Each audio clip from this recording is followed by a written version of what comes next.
안녕하세요. 바림소리입니다. 군주론 니콜로 마키아벨리 제 16장 넉넉함과 인색함. 앞에서 말한 여러 가지 성격 가운데 첫째 것부터 설명하자면, 남에게 관대하다는 평을 받는다면 바람직한 일이지만 그 관대함을 적용하는 데 따라 합당치 않은 경우에는 오히려 해가 되기도 합니다. 그럴 수밖에 없는 것이 사리에 맞고 정당한 태도를 보일 때도 세상 사람들에게 인정을 받지 못하면 비난을 사기 쉽기 때문입니다. 그러므로 군주가 세상 사람들에게 관대하다는 평판을 들으려면 허식을 소홀히 할 수 없습니다. 그는 이 명목을 유지하기 위하여 언제나 재산을 탕진하기가 일쑤이며, 따라서 불가불 백성들에게 무거운 세금을 물리고 가차없이 형벌을 내리는 등 갖은 수단으로 금품을 손에 넣으려고 합니다. 드디어는 백성의 원한을 사고 궁지에 몰려 아무도 존경하는 사람이 없어집니다. 이렇게 되면 모처럼 베푼 선심이 많은 백성들을 괴롭히고 자기 자신까지도 궁핍을 느끼게 됩니다. 이리하여 군주는 곤경에 빠지고 위기에 직면하게 됩니다. 이것을 깨닫고 지출을 적당히 줄이려고 하면 이내 인색하다는 비난을 받아야 합니다. 따라서 군주가 해를 입지 않고서는 자타가 공인하는 관대함의 미덕을 발휘할 수 없다면 차라리 인색하다는 비난을 받는 편이 현명한 군주의 태도라 하겠습니다. 왜냐하면 그는 검소함으로써 국가 재정의 세입을 늘리고 외적의 침입에 대비할 수 있으며, 백성의 부담을 덜어주고 국정을 잘 보살펴 나가면 백성은 차츰 선심을 써줄 때보다 훨씬 커다란 존경을 하게 됩니다. 군주는 그에게 아무것도 빼앗기지 않은 자에게는 관대한 사람이 되는데 그 대상은 무수히 많습니다. 이와 달리 그에게 아무 혜택을 받지 못하는 사람에게는 인색한 사람이 되는데 그런 대상은 매우 적습니다. 오늘날 위대한 업적을 남긴 사람들은 저마다 인색하다는 평을 듣고 있으며 그 밖의 사람들은 모두가 실패하고 말았습니다. 교황 율리우스 2세가 지위에 오를 때에는 관대하다는 평판이 쓸모가 있었지만 나중에 프랑스 왕과 싸울 때에는 이 명성을 누리려고 노력하지 않았습니다. 그가 여러 차례 전쟁을 하면서도 백성들에게 무거운 세금을 물리지 않고 능히 꾸려나갈 수 있었던 까닭은 오직 오랫동안 절약을 하여 그 지출을 감당할 수 있었기 때문입니다. 오늘날 스페인 왕 페르난도가 관대하다는 명성을 얻고 있었다면 그처럼 커다란 업적은 올리지 못했을 것입니다. 무릇 군주된 자, 누구라도 백성들의 고혈을 짜지 않고 방위태세를 튼튼히 갖추기 위해서는 인색하다는 말을 깊이 하지 말아야 합니다. 그리고 남에게 궁색하게 되었다는 멸시를 사지 않고 남의 것을 수탈하지 않기 위해서도 그렇습니다. 통치자의 지위를 보전케 만드는 것은 악덕의 하나로 간주되는 인색함이기 때문입니다. 어떤 사람은 카이사르가 그 선심 덕분에 로마 제국을 소나기에 넣을 수 있었으며, 이 밖에도 인품이 너그럽다는 이유로 높은 지위에 오른 사람이 많다고 할지도 모릅니다. 저는 그에 대하여 다음과 같이 대답하고자 합니다. 그가 이미 군주의 지위에 있는가, 아니면 그 지위에 오르려고 하는가에 대하여 잘 생각해 보아야 합니다. 전자의 경우에 후하다면 위험천만한 일이며, 후자의 경우에는 부득이 남들에게 생색을 낸 것뿐입니다. 카이사르는 로마의 주권을 손에 넣으려고 한 사람이지만 그가 만일 주권을 잡은 뒤에 오랫동안 생존하여 낭비를 중단하지 않았더라면 그의 제국은 멸망해 버렸을 것입니다. 그러나 혹자가 세상에서 매우 너그러운 임금으로 자기 군대를 거느리고 큰 업적을 올린 경우가 많다고 말한다면 저는 이렇게 대답하려고 합니다. 즉, 통치자가 쓰는 돈은 그의 소유거나 백성의 것이 아니면 다른 제3자의 것입니다. 첫째의 경우에는 어디까지나 인색해야 하며 둘째의 경우에도 결코 선심을 베풀어서는 안 됩니다. 그러나 군주가 자기 군대를 이끌고 적진으로 쳐들어갈 경우에는 정복, 약탈, 강제 등의 수단을 통해 남의 재물을 소비하는 것이므로 군주에게는 이 후함이라는 미덕이 불가결하다고 하겠습니다. 만일 그렇지 않으면 병사들은 그의 명령에 복종하지 않을 것입니다. 그러므로 키루스나 카이사르나 알렉산드로스 대왕처럼 자기 소유도 아니고 백성의 소유도 아닌 재물은 부하들에게 아낌없이 나누어 주어야 합니다. 설사 남의 재물을 탕진했다고 하더라도 그로 말미암아 자기의 명성이 손상되기는커녕 오히려 배가 되기 때문입니다. 하지만 자기의 소유를 탕진하는 일은 해롭습니다. 옛날부터 선심을 쓰는 일처럼 재물이 빨리 탕진되는 것은 없습니다. 후하게 처세하는 가운데 어느새 더는 나눠줄 능력이 없어지고 이어서 궁핍이 따르면 사람들은 경멸하게 됩니다.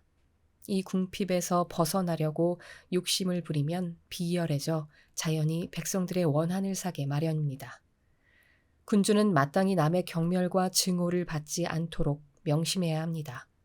그런데 이 두 가지 모두 선심에서 오는 선물입니다. 남에게서 후하다는 명성을 얻기 위해 결국 탐욕스러워져 남들의 미움을 사느니 차라리 불명예스럽기는 하겠지만 인색하다는 비난을 듣는 일이 현명합니다. 제17장 잔인함과 인자함, 그리고 사랑을 받는 것과 두려움을 받는 것의 우열에 대하여. 이번에는 위에서 거론한 여러 자질 가운데 다른 이야기를 해볼까 합니다. 군주는 언제나 자비롭다는 평을 들어야 하며 결코 잔인하다는 평을 들어선 안 됩니다. 그러나 이 자비를 잘못 이용하지 않도록 조심해야 합니다. 체살의 보르자는 사람들로부터 잔인하다는 말을 들어왔지만 오히려 그 때문에 로마를 평정하고 평화를 가져와 신망을 얻을 수 있었습니다. 우리는 이 점을 깊이 생각해 보아야 합니다. 무자비하다는 소리를 듣기가 두려워 피스토이아를 파괴한 피렌체인들보다는 차라리 체사레가 훨씬 자비로웠음을 알 수 있을 것입니다. 군주가 신민들을 결속시키고 충성심을 얻기 위해서는 결코 잔인하다는 비난을 듣는 일을 두려워해서는 안 됩니다. 왜냐하면 지나친 자비심을 베풀어 오히려 전란과 살생 및 약탈을 불러일으키는 군주와 비교하면 매우 군소한 잔인함을 보이면서 통치해 나가는 군주가 더 훌륭하기 때문입니다. 전자의 경우에는 일반 백성들에게 피해를 끼치지만 후자의 경우에는 소수의 특수한 사람을 해치는데 지나지 않습니다. 특히 주권을 잡은 지 얼마 안 되는 군주들은 새로 얻은 나라에 허다한 위험이 내포되어 있을 터이므로 잔인하다는 비난을 모면할 도리가 없습니다. 그러므로 베르길리우스도 디도의 입을 통해 다음과 같이 변명했습니다. 신생 국가 통치의 어려움을 헤쳐나가기 위해 나로 하여금 이 같은 조치를 취하도록 강요하고 내 영토의 곳곳을 고루 살피도록 하는구나. 그렇지만 군주는 다른 사람의 말을 좀처럼 쉽게 믿지 말아야 하며 더구나 그 말을 경솔하게 실천에 옮겨서도 안 됩니다. 그리고 자기 자신을 두려운 존재로 만들어서도 안 됩니다. 그는 모름지기 심사숙고하여 적절한 자비심에서 비롯된 행위를 굳게 다져나가야 합니다. 결코 지나친 자비심으로 인해 자기 반성을 게을리하거나 지나치게 의심해서도 안 됩니다. 이 점에 대해서 남들로부터 두려움을 받기보다 사랑받는 편이 좋으냐, 아니면 사랑받기보다는 자기를 두려워하는 편이 좋으냐 하는 의문이 생깁니다. 저는 이 물음에 대하여 양쪽을 다 바라고 싶습니다. 하지만 양쪽을 다 겸하기는 어려운 일이므로 이 두 가지 중에서 어느 하나를 택하라면 사랑을 받기보다는 두려움을 받는 쪽을 택하고자 합니다. 그 편이 훨씬 안전하기 때문입니다. 인간은 대체로 배은망덕을 예사로 하며 변덕과 거짓이 많고 비겁하고 인색하기 짝이 없습니다. 그래서 군주가 그들에게 소중한 존재일 경우에는 군주의 충실한 신하로서 재물이나 목숨, 심지어 자식까지도 바치려 할 테지만 그것은 앞에서도 말한 것처럼 실제로 자기 희생이 필요하지 않을 때의 일입니다. 막상 그런 희생이 필요하게 되면 저마다 군주에게서 등을 돌리는 법입니다. 그러므로 그들의 말을 고지 듣고 경계를 게을리하는 군주는 파멸을 면치 못할 것입니다. 왜냐하면 위대하고 숭고한 정신에 의거하지 않고 이해관계에 따라 사귀는 우정은 그 대가를 지불할 만한 가치가 있다고 해도 유사시에는 쓸모가 없어집니다. 인간은 자기가 두려워하는 자보다 사랑하는 자를 해치는데 덜 주저합니다. 애정은 의리의 사슬에 매여 있는 것인데 인간의 본성은 악함으로 경우에 따라서 언제든지 이를 끊어버립니다. 반대로 두려움은 결코 만만히 볼 수 없는 형벌이라는 공포에 의하여 지탱되므로 효과적입니다. 군주는 비록 백성의 지지는 받지 못하더라도 항시 그들에게 두려움을 주어야 합니다. 다만 이 경우에 그들에게 미움을 사서는 안 된다는 점을 잊어서는 안 됩니다. 남에게 두렵게 여겨지는 것과 미움을 사지 않는 것은 흔히 양립될 수 있기 때문입니다. 군주가 백성이나 신하의 재물 또는 아내를 빼앗지 않는 한 위에서 말한 일은 가능합니다. 그럼에도 부득이 누군가를 처형해 피를 보아야 할 경우에는 이에 따르는 적절한 해명이 있어야 하며 명백한 이치에 어긋나지 말아야 합니다. 특히 남의 재물을 갈취하는 일은 삼가야 합니다. 왜냐하면 인간이란 아버지의 죽음은 곧 잊어버리지만 빼앗긴 재물에 대해서는 좀처럼 잊지 못하기 때문입니다. 누군가의 재물을 빼앗는 구실은 얼마든지 있으며 약탈에 의해 살아가는 재미를 알게 된 군주는 남의 재물을 빼앗는 구실을 찾게 됩니다. 반면 남의 목숨을 빼앗는 구실은 좀처럼 찾아내기 어려우며 그만큼 덧없는 일입니다. 군주가 많은 군대를 거느릴 때에는 잔인하다는 평판을 꺼려서는 안 됩니다. 왜냐하면 이런 소문이 나지 않으면 군대를 통솔하여 그 의무를 원만히 수행하지 못할 것이기 때문입니다. 한니발의 저 불가사의한 맹활약 속에서 우리는 다음과 같은 점을 발견할 수가 있습니다. 그는 여러 인종으로 구성된 대군을 이끌고 외지에서 싸웠지만 행운을 맞았을 때나 불운에 처했을 때를 가리지 않고 말썽을 일으키거나 반항하는 자는 하나도 없었습니다. 한니발은 성격이 냉혹할 뿐더러 용감무쌍하여 언제나 병사들이 존경하는 동시에 두려워하는 존재였기 때문입니다. 이와 같은 일종의 잔인성이 없이는 그 밖에 어떤 미덕으로도 그러한 큰 성과를 거둘 수는 없었을 것입니다. 그런데 역사가들은 여기에 대해서는 생각하지도 않고 그의 위대한 업적을 찬양하면서도 그가 성공을 거두게 된 주요 원인에 대해서는 비난을 합니다. 한니발의 다른 자질만으로는 그들의 욕구를 충족시켜주지 못했으리라는 점은 스키피오를 보면 수긍할 수 있습니다. 당대에는 말할 것도 없고 유사 이래로 그처럼 훌륭한 인물은 없었지만 부하가 스페인에서 그에게 반기를 들었던 것입니다. 이것은 오로지 그의 지나친 자비심 때문입니다. 그는 병사들에게 적절한 규율을 세우지 않고 자유롭게 방임했습니다. 그리하여 그는 로마의 원로원에서 로마 군대를 타락시킨 자라는 파비우스 막시무스의 비난을 받았던 것입니다.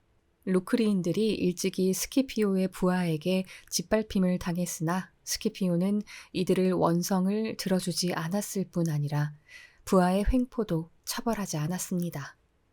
이는 그의 안이한 성격 탓으로 한 원로원 의원은 스키피오를 옹호하여 우리는 남의 잘못을 바로잡기보다 자기 자신이 잘못을 저지르지 않도록 명심해야 한다고 말했습니다. 스키피오는 만일 총사령관의 자리에 계속 앉아 있었던들 결국 그의 성격으로 인해 명성과 명예를 동시에 잃어버렸을 테지만 다행히 원로원의 압력으로 스키피오의 그런 성격은 가려졌습니다. 그로 인하여 빛나는 영광을 누릴 수가 있었습니다. 저는 여기서 백성들이 군주를 사랑하느냐, 두렵게 여기느냐 하는 문제로 돌아가 결론을 내리려고 합니다. 인간은 누구나 자기 마음이 내키면 사랑을 베풀지만 군주의 의사가 작용하면 두려워하게 마련입니다. 그러므로 현명한 군주는 자기 의사를 언제나 존중해야 하며 결코 통제할 수 없는 다른 사람의 의사에 좌우되어서는 안 됩니다. 그런데 앞에서도 언급했듯이 남의 미움만은 사지 않도록 주의해야 합니다. 제18장 군주는 어디까지 신의를 지켜야 하는가? 군주가 간계를 쓰지 않고 신의를 지켜 진실하게 살아가는 것은 칭찬받을 만한 일이라고 생각합니다. 그러나 지금까지의 경험에 비추어 보면 위대한 업적을 남긴 군주는 신의를 별로 존중하지 않았고 존중하기는커녕 간계로 사람들을 속이는 법을 알고 신의를 숭상하는 자들을 짓밟아 왔음을 알 수 있습니다. 우리는 싸움에 두 가지 방법이 있음을 알아야 합니다. 첫째는 법에 의한 방법이고 둘째는 힘에 의한 방법입니다. 전자는 인간에게 합당한 것이고 후자는 짐승에게 합당한 것입니다. 하지만 첫째 방법만으로는 불충분하므로 둘째 방법에 의존해야 할 경우가 있습니다. 특히 군주는 이 인간의 방법과 짐승의 방법을 잘 분별해서 사용할 줄 알아야 합니다. 이 점에 대해서는 옛 성현들이 비유로 군주에게 충고하고 있습니다. 그에 의하면 아킬레우스를 비롯한 옛날의 많은 군주들은 반인반수인 케이론에 의해 양육되면서 교육받았다고 합니다. 반인반수를 스승으로 모셨다는 것은 다름 아니라 군주가 이 두 가지 본성을 잘 분간할 줄 알아야 하며 자신의 안전을 보장하기 위해서는 이 두 가지가 필요함을 말해주고 있습니다. 그러므로 군주가 짐승의 방법을 취하지 않을 수 없을 경우에는 여우와 사자를 택해야 합니다. 사자는 함정의 속수무책이며 여우는 늑대에게 두 손 들게 마련입니다.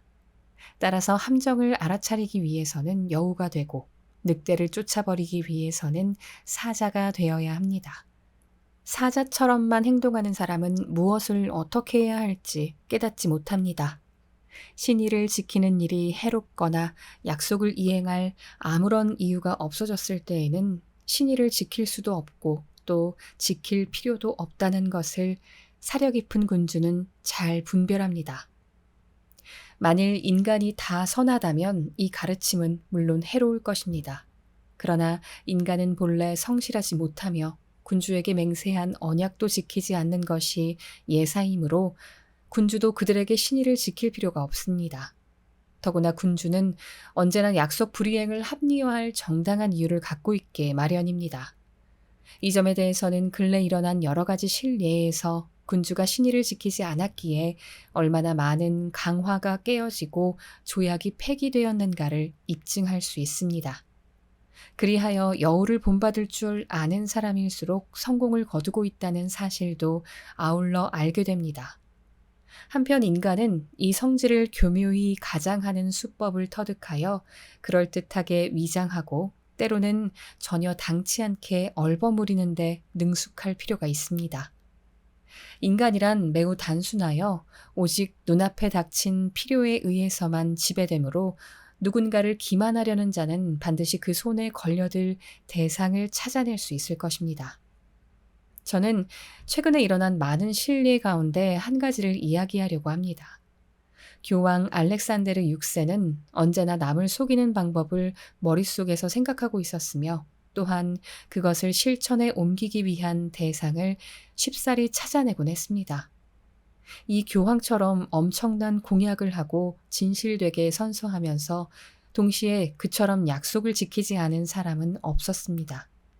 그럼에도 그의 거짓은 언제나 그 의도대로 성공을 거두었습니다. 그것은 인간에게 이러한 본성이 있다는 사실을 그가 누구보다도 잘 알고 있었기 때문입니다. 제가 앞에서 말한 여러 가지 성품을 일일이 다 갖출 필요는 없지만 반드시 갖추고 있는 듯이 남에게 보일 필요는 있습니다. 아니, 저는 감히 말하지만 만일 군주가 이와 같은 성질을 모조리 갖추고 실제로 행동에 옮길 경우에는 오히려 패단이 많으리라 확신합니다. 다만 그런 성질을 갖추고 있는 듯이 남들에게 보여주는 일은 대단히 유리합니다. 자비롭고 성실하며 친절하고 경건하게 보이거나 실제로 그런 성격을 지닐 필요가 있을 테지만 동시와 그와 반대되는 면이 필요할 경우에는 곧장 실천에 옮길 방법도 알고 있어야 합니다. 따라서 이에 대한 마음의 준비를 게을리해서는 안 됩니다. 특히 새로 주권을 잡은 군주는 세상 사람들이 좋아하는 선행을 다 이행할 수도 없습니다.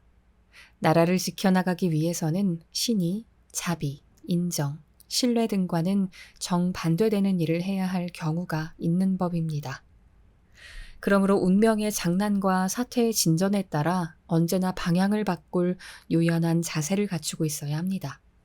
전에도 말했듯이 되도록 선으로부터 벗어나지 않아야겠지만 부득이한 경우에는 악의 편을 드는 법도 알고 있어야 합니다.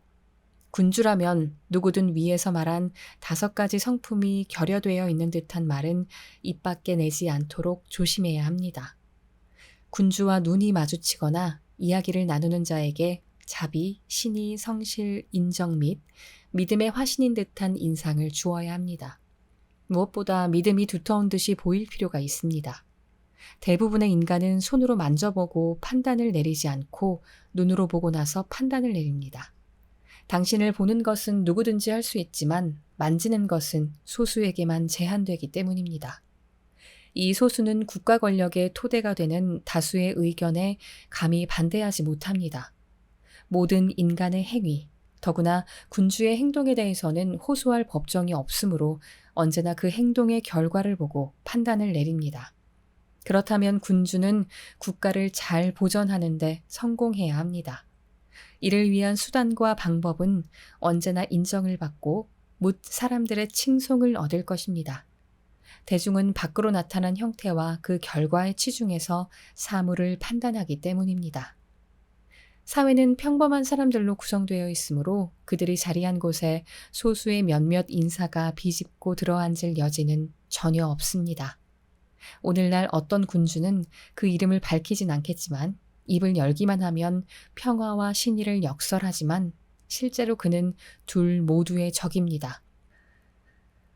만일 그가 이 가운데 하나라도 존중했더라면 그의 명성과 국가 자체를 몇 번이나 잃었을지 모릅니다. 제19장 경멸과 미움을 어떻게 피할 것인가. 저는 앞에서 군주의 가장 중요한 자격에 대해 이야기했으므로 여기서는 일반적인 문제에 대하여 간단히 서술하고자 합니다. 이 점도 이미 일부 언급한 적이 있듯이 군주는 결코 남의 미움을 받거나 경멸을 받지 않도록 조심해야 합니다. 이를 피하는 데 성공한다면 그만큼 자기 임무를 수행하는 셈이 되며 설사 그 밖의 일에 과오를 저질렀다고 하더라도 별로 두려워할 것이 없습니다. 앞에서도 말했지만 군주가 더구나 탐욕이 많아 신하의 재물이나 아내를 겁탈하면 큰 증오를 사게 되므로 반드시 삼가야 합니다. 군주가 신하들의 재물이나 명예를 앗아가지 않는 이상 대다수의 백성은 안심하고 살아가므로 단지 몇몇 야신가를 상대로 싸워 나가면 되며 이것을 간단히 억누를 방법은 얼마든지 있습니다. 군주가 변덕스럽다거나 경솔하다거나 유약하고 비겁하다거나 결단력 없이 우유부단하다는 인상을 줄 경우에는 멸시를 당하게 되므로 군주된 자는 모름지기 조심하여 결코 암초에 부딪히는 일이 없도록 해야 합니다. 그의 사사로운 결정에 있어서도 당당하고 용감하며 위엄있고 끈기 있게 보여야 합니다. 그리고 신하의 불순한 태도에 대해서도 군주는 재고할 여지가 없음을 인식시켜 감히 군주를 기만하거나 농락할 수 없다는 평을 얻을 필요가 있습니다. 제3자로 하여금 이러한 견해를 갖게 하면 그 군주는 언제나 사람들의 존경을 받게 마련입니다. 명망이 높은 군주에게 반기를 드는 일은 쉽지 않으므로 군주가 신하의 존경을 받아 소위 명군이라 인정받는 한 공격의 화살을 받을 염려가 없습니다. 그러므로 군주는 다음과 같은 2가지 점에 대하여 경계해야 합니다. 하나는 신하에게서 오는 것이고 또 하나는 외국으로부터의 침략입니다. 후자의 경우에는 강력한 군대와 훌륭한 동맹국에 의해 침입을 막을 수 있습니다. 군비를 튼튼히 하면 반드시 훌륭한 우군이 있는 법입니다. 설사 나라에 어떤 음모가 있어 이미 손을 쓸 여지가 없을 만큼 무르익어 간다면 모를까, 나라 밖의 문제가 잠잠할 동안에는 나라 안의 문제도 따라서 안정하게 마련입니다. 비록 외환이 있다 하더라도 위에서 말한 바대로 다스리며 용기를 잃지 않으면 군주는 모든 공격을 능히 막아낼 것입니다. 스파르타의 나비스 왕이 그 좋은 예입니다. 그러나 외환이 없을 때에는 신하들의 음모를 경계해야 합니다. 백성들에게서 미움을 사거나 경멸을 받지 않고 그들이 군주에게 불만을 품지 않도록 한다면 그 지위를 무난히 유지할 수 있습니다. 이는 대단히 중요한 일로서 저는 이미 위에서도 길게 이야기한 적이 있습니다. 군주가 음모를 미연에 막을 수 있는 가장 효과적인 방어책은 백성들에게 미움을 사지 않고 그들과의 사이가 멀어지지 않는 것입니다. 왜냐하면 음모를 꾸미는 자는 언제나 군주를 제거하면 백성들의 환심을 살 수 있다고 생각하기 때문입니다. 그런데 이와 반대로 군주에게 음모를 꾸미면 백성들의 분노를 살 우려가 있다고 생각하게 되면 감히 음모를 꾸밀 엄두를 내지 못합니다. 경험이 가르쳐주는 바와 같이 많은 인사들이 군주를 타도하려는 음모를 꾸미지만 성공을 거두는 예가 드문 까닭은 그 일 자체가 단독으로는 할 수 없고 또 불평분자를 제외하면 이에 가담하는 사람이 매우 드물기 때문입니다. 그러나 만일 당신이 그런 불평분자에게 자신의 숨은 뜻을 알려줬다면 그에게 어떤 이권을 제공해야 합니다.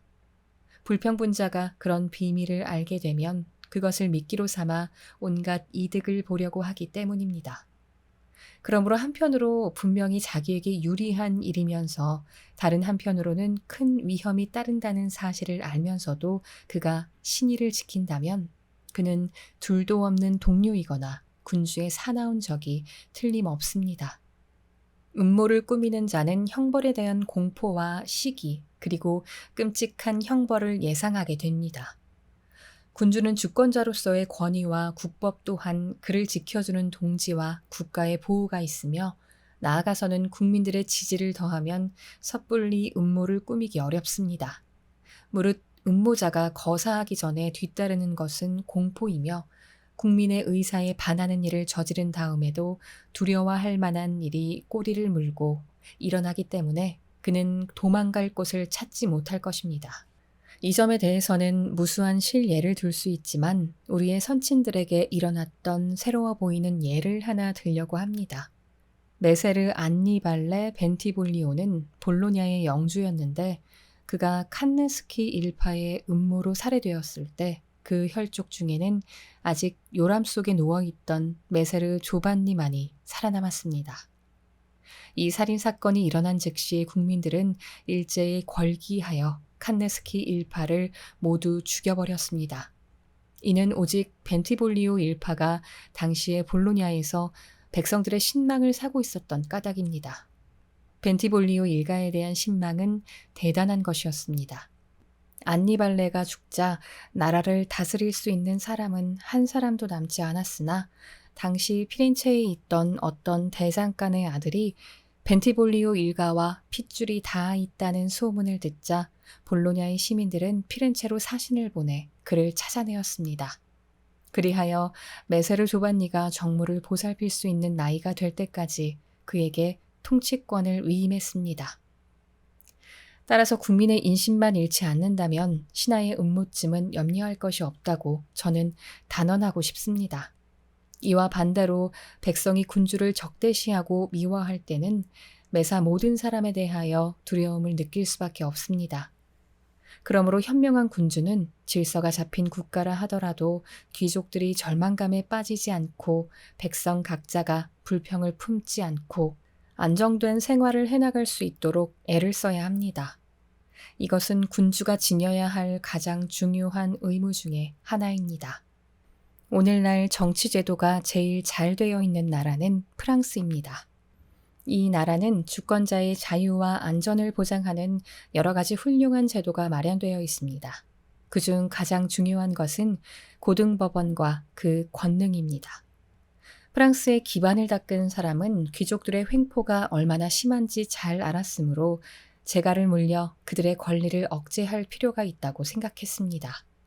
다른 한편 그는 평민들이 귀족들을 두려워하고 그로 인한 반감을 갖고 있다는 사실을 알아차리고 어떻게 해서든지 평민을 보호하려 했습니다. 하지만 그는 그렇게 하는 것이 군주의 특별한 시책이 되기를 원친 않았습니다. 그리하여 평민을 옹호하여 귀족들로부터 받게 될지 모르는 공격의 화살을 피하는 동시에 귀족을 옹호함으로써 평민들로부터 받을 법한 비난을 피하기 위해 제3자의 조정자인 고등법원을 설치했습니다. 이 조정자의 임무는 국왕에게 책임을 돌리지 않고 귀족을 억압하는 동시에 평민을 보호하려는 데에 있었습니다. 국가나 왕에 대하여 이보다 더 적절한 조치와 안전한 대책은 없을 것입니다. 저는 여기서 다음과 같은 중요한 결론을 내릴 수 있으리라고 생각합니다. 군주가 비난을 받을 우려가 있는 일은 다른 데로 맡기고 군주가 호감을 받을 수 있는 일은 손수해야 한다는 점입니다. 군주는 귀족을 소중히 여겨야 하지만 그렇다고 해서 평민으로부터 미움을 사서도 안 됩니다. 그러나 로마 황제들의 전기를 읽어본 사람이라면 아무리 가치 있는 삶을 살고 훌륭한 성격의 소유자라도 신하의 음모로 나라를 잃고 목숨까지 빼앗긴 예가 허다한 것을 보고 내 견해에 대해 반대할지도 모릅니다. 이에 대답하기 위해 저는 몇몇 황제의 성격에 대하여 언급하고자 합니다. 그가 파멸에 이르게 된 원인이 전에 제가 주장한 바와 모순되지 않는다는 점을 입증하는 동시에 당시의 역사적인 사건에 대하여 연구하는 사람들이 가장 명심해야 할 문제점을 검토해 보려고 합니다. 즉, 철학자 마르쿠스 아울렐리우스부터 막시미누스에 이르기까지 로마 제국을 계승한 황제를 다 열거하려고 합니다. 그들은 마르쿠스와 그 아들 콤모두스, 페르티낙스, 율리아누스, 세베루스와 그의 아들 안토니우스 카라칼라, 마크리누스, 엘라가발루스, 알렉산드르, 막시미누스 등입니다.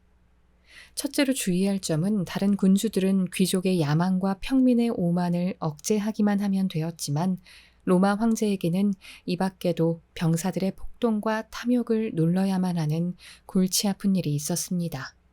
이는 매우 어려운 문제로 많은 황제들은 이로 인해 파멸을 면치 못했으니 병사와 인민을 동시에 만족시키기란 어려운 일이었기 때문입니다.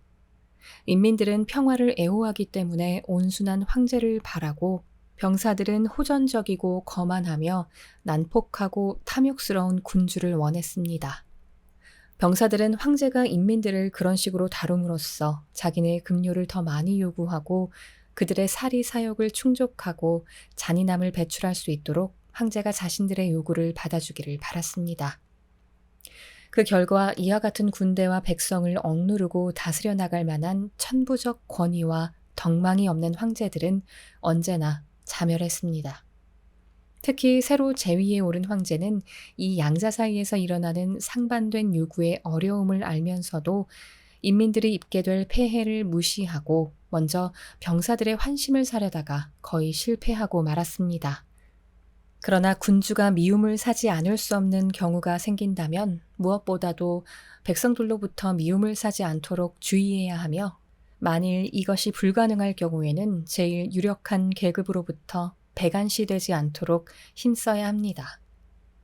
그런데 새로 재위에 오른 군주는 자기에게 특별한 지지가 필요했기 때문에 백성에게 의지하지 않고 오히려 병사들에게 기대려고 했습니다. 이와 같은 태도는 군주가 병사들에게서 좋은 평판을 받는 법을 알면 이득을 볼 수 있지만 평이 나쁘면 해가 됩니다. 마르쿠스, 페르티낙스, 알렉산데르 등은 인자한 인물들로 정의를 사랑하고 난폭한 행동을 피하고 인정과 자비심이 많았으므로 마르쿠스를 제외한 모두가 참변을 당했습니다. 마르쿠스가 생애를 무난히 마친 까닭은 다름이 아니라 상속권에 의해 재위를 계승하여 병사나 백성들의 힘에 의지할 필요가 없었고 만인이 우러러볼 인덕까지 갖추었기 때문입니다. 그가 권좌에 앉아 있는 동안에는 두 계층이 모두 그의 명령에 순종하여 미움이나 경멸을 사지 않았습니다. 하지만 페르티낙스는 군부의 의사를 무시하고 제위에 올랐습니다. 그러자 콤모두스 황제 치하에서 방종하게 살아온 병사들은 페르티낙스가 원하는 절제하는 생활을 감당해내지 못하고 황제를 미워하기 시작했습니다. 게다가 그는 연로했기 때문에 멸시까지 당하다 얼마 후 살해되고 말았습니다. 우리는 여기서 선행도 악행 못지않게 사람들의 미움을 살 수 있다는 점을 유의해야 합니다. 그러므로 군주가 나라를 보전해 나가자면 때때로 본의 아닌 불의를 피할 수 없게 됩니다. 군주가 그 지위를 확보하는 데 필요하다고 생각되는 계급, 평민이건 군부이건 귀족이건 간에 그 계급이 부패하면 그들의 환심을 사기 위해서는 문란한 행동을 눈감아줘야 하기에 이 경우 군주의 선행은 자신을 해치는 작용을 할 뿐입니다. 다음은 알렉산드르에 대하여 생각해 보겠습니다. 그는 자비심이 많은 황제로 청송할 만한 행동을 많이 했습니다. 그는 재위 14년 동안의 정식 재판 없이는 한 번도 사람을 사형에 처하지 못하게 했습니다. 하지만 그는 나약하여 모친의 뜻대로 통치한다는 소문이 퍼지자 드디어 백성의 경멸을 받게 되었으며 군인들이 음모를 꾸며 그를 살해하기에 이르렀습니다. 한편 이와는 달리 콤모두스, 세베루스, 안토니누스, 카라칼라, 막시미누스 등의 성격을 살펴볼 때 이들은 한결같이 욕심이 많고 군부의 환심을 사기 위해서 인민들에게 어떤 피해를 입히든 개의치 않았습니다. 이들 가운데는 세베루스만 제외하고 모두가 비참한 최후를 맞았습니다. 세베루스는 매우 용감한 황제로 백성들을 탄압했지만 군부는 자신에게 우호적이도록 만들어 나라를 다스려 나가는 데는 언제나 성공했습니다. 이는 그의 뛰어난 재능이 군부나 백성들의 눈에 위대하게 보였기 때문입니다. 백성들은 그를 두려워하면서도 찬사를 아끼지 않았고 군인들은 그를 진심으로 존경했습니다. 새 군주인 세베루스에게는 훌륭한 점이 있었는데 위에서 말한 대로 군주라면 반드시 배워두어야 하는 것, 즉 여우와 사자의 기질 모두를 본받아 실행했다는 점에 대하여 간단히 보여주고자 합니다. 세베루스는 율리아누스 황제의 성격이 우유부단하다는 걸 알고 일리리아에서 자신이 지휘하던 군대에게 피살된 페르티낙스를 위한 복수라는 명목으로 로마에 침입할 것을 설득했습니다. 세베루스는 로마 황제에 대한 야심은 조금도 내색하지 않고 로마로 진군했습니다. 세베루스가 출발했다는 보고가 로마에 닿기도 전에 그는 벌써 이탈리아에 도착했습니다. 그가 로마에 이르자 공포에 떨고 있던 원로원 의원들은 세베루스를 즉시 황제로 선출하고 율리아누스를 죽여버렸습니다. 그 뒤 세베루스가 로마 제국 전체를 쥐고 지배하는 데에는 두 가지 장애가 남아 있었습니다. 하나는 아시아에서 총사령관으로 주둔하고 있던 페스케니우스 리게르가 그곳 황제로 자칭하고 있던 일이며 다른 하나는 서부에서 알비누스가 제위를 노리고 있던 일입니다. 그는 양쪽 모두를 적으로 삼아 싸우는 일은 위험하다고 생각하여 우선 니게르를 타도하고 나서 알비누스에게 기만책을 쓰기로 했습니다. 그는 알비누스에게 서한을 보내어 자기는 원로원 의원들에 의해 황제에 선출되었으므로 이 영광을 함께 나누기 위해 황제의 칭호를 보내며 원로원의 결의에 따라 알비누스가 자기와 동등한 지위에 올랐다는 사실을 전했습니다. 알비누스는 이를 정말인 줄 알고 믿었습니다. 그리하여 세베루스는 니게르를 타도하여 아시아 문제를 처리하고 나서 로마로 돌아왔고 그 즉시 원로원에 호소하여 알비누스가 그의 은덕을 망각하고 음모를 꾸며 자기를 살해하려 한다는 주장을 했습니다. 그리고 이런 배은망덕한 자를 그냥 둘 수 없다는 이유를 내세워 프랑스로 추격하여 그의 영토와 생명을 빼앗아 버렸습니다. 세베루스의 인품을 자세히 살펴보면 그에게는 사나운 사자와 교활한 여우의 자질이 공존하고 있음을 알 수 있습니다. 이 때문에 그는 만인에게 두렵게 여겨지고 존경을 받으면서 군부에게도 미움을 사지 않았습니다. 그러므로 세상 사람들은 일개 평민으로서 자수성가하여 큰 나라를 한 손에 장악하고 유지한 사실에 대하여 조금도 놀랍게 생각할 일이 아닙니다. 그것은 천하에 떨친 세베루스의 명성이 그 횡포한 약탈로 인해 백성들이 품을 수 있는 증오심을 씻어버리고도 남음이 있었기 때문입니다. 그의 아들 안토니누스 카라칼라 역시 인민들을 경탄에 맞이 않게 만들었으며 군부의 환심까지 산 매우 걸출한 인물이었습니다. 그는 내핍한 생활을 기꺼이 감당하는 무관으로서 맛 좋은 음식을 멀리하고 사치를 배격했으므로 병사들은 누구나 그에게 헌신했습니다. 한편 그의 잔인함은 입에 담을 수 없을 정도였습니다. 그는 수많은 사람들의 무고한 생명을 빼앗았으며 이로 말미암아 로마 인구의 태반이 줄고 알렉산드리아의 시민은 전멸하다시피 했습니다. 그리하여 그에 대한 세상 사람들의 증오심은 날로 격증했으며 이윽고 카라칼라의 측근자들조차 그를 두려워하기 시작하더니 드디어 군대 내에서 백인 대장의 손에 의해 살해되고 말았습니다. 용의주도하게 계획을 세워 단행되는 이러한 사례는 군주로서도 피할 길이 없습니다. 목숨을 건 사람이라면 누구나 군주 하나쯤은 얼마든지 해칠 수 있기 때문입니다. 그러나 이러한 암살은 매우 드문 일이므로 군주는 그다지 겁낼 필요는 없으며 다만 국정을 보살피고 있는 측근자에게 해악을 끼치지 않도록 조심해야 합니다. 안토니누스 카라칼라는 이 점을 소홀히 하여 백인대장의 형제를 살해하는 동시에 백인대장마저도 협박했습니다. 그러면서도 그를 호위대장으로 앉혀놓았으니 이와 같은 행동은 어리석기 짝이 없으며 또 위험천만한 일입니다. 위에서 보는 바와 같이 그는 자기 파멸을 스스로 초래하고 말았습니다. 다음은 콤모두스의 경우를 살펴보기로 하겠습니다. 그는 마르쿠스 황제의 아들로서 재위를 계승했으므로 다만 부친의 유업을 잘 지켜 인민과 병사들을 적당히 만족시켰다면 나라를 보전하기란 매우 쉬웠을 것입니다.